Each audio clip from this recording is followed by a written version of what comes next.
جرأت کا نام ہے۔ السلام علیکم ورحمۃ اللہ وبرکاتہ۔ میں امید کرتا ہوں آپ تمام احباب خیر و عافیت سے ہوں گے، اور اس عاجز کی دعا ہے اللہ آپ کو اور آپ کے اہل و عیال کو سدا خوش رکھے، آباد رکھے، آمین ثم آمین۔ میرے دوستو، آپ تمام احباب کو خصوصاً ضلع ارریہ والوں کے لیے بہت بڑی خوشی اور مسرت کی بات ہے کہ آپ کے ضلع کے اندر ایک ایسی شخصیت اور ایک ایسی ہستی تشریف لے جا رہے ہیں جن کی شخصیت محتاج تعارف نہیں ہے، جن پر یہ شعر مجھے یاد آیا، ہزاروں سال نرگس اپنی بے نوری پہ روتی ہے، ہزاروں سال نرگس اپنی بے نوری پہ روتی ہے، بڑی مشکل سے ہوتا ہے چمن میں دیدہ پیدا۔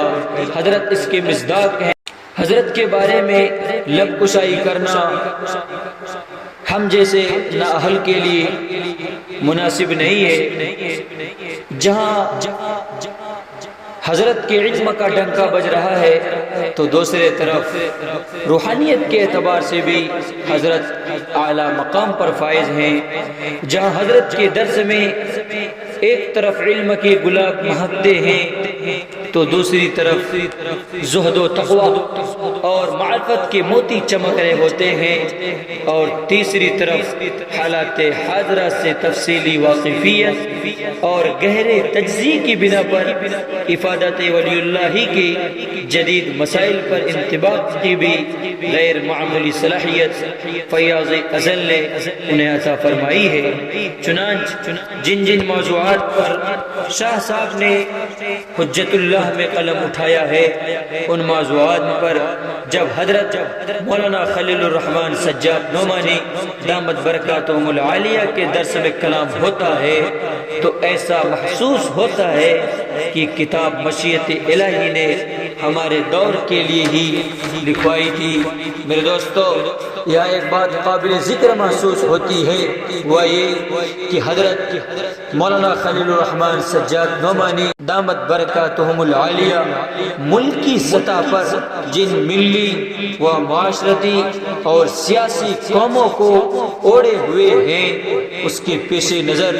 ہر دن کے درسی سلسلہ کا جو عام نظام ہے اس سے ہٹ کر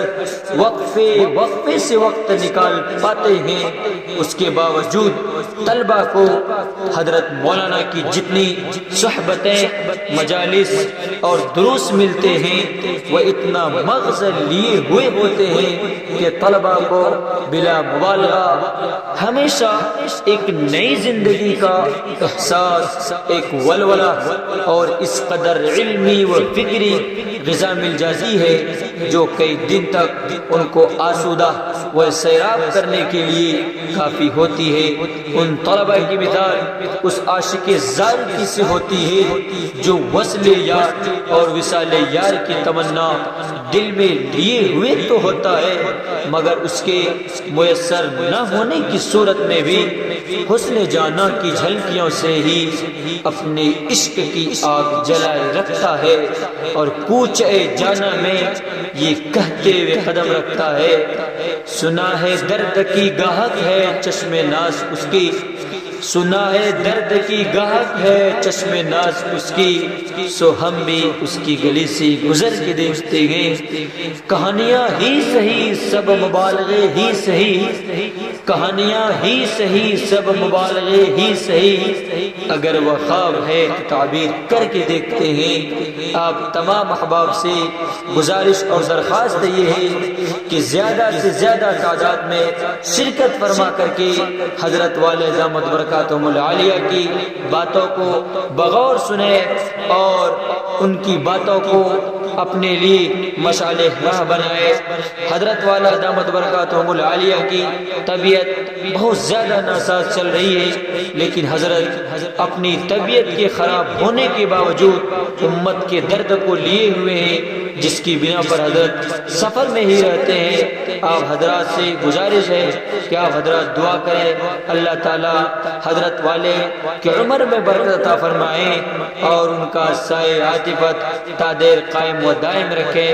آپ تمام احباب پھر سے میں گزارش کرتا ہوں کہ ضرور بھی ضرور شرکت کریں، اس لیے کہ حضرت والا دامت برکاتہم العالیہ کی جو باتیں ہوتی ہیں، آپ کو باتیں کسی کتاب اور مضامین میں اتنی آسانی سے نہیں مل جائے گی۔ حضرت مولانا اشرف علی تھانوی نور اللہ مرقدہ، ان سے کسی نے سوال کیا آپ کو اتنا علم کیسے آیا؟ تو حضرت والا نے فرمایا کہ میں نے کتب کو کم پڑھا ہے، کتب کو زیادہ پڑھا ہے، یعنی وقت کی جو کتب ہے۔ اس لیے آپ تمام احباب سے درخواست ہے کہ آپ آزاد اکیڈمی کے اندر تشریف لے جائے اور حضرت والے کا بیان سنیں، اور سننے کے بعد ان باتوں پر عمل کریں اور ان باتوں کو سن کر کے اپنے لیے مشعل راہ بنائے۔ اور میں امید کرتا ہوں انشاءاللہ آپ جب تشریف لے جائیں گے تو آپ حضرات ایک نئی زندگی، ایک نئی فکر، ایک نئی سوچ کے ساتھ واپس آئیں گے۔ السلام علیکم ورحمۃ اللہ وبرکاتہ۔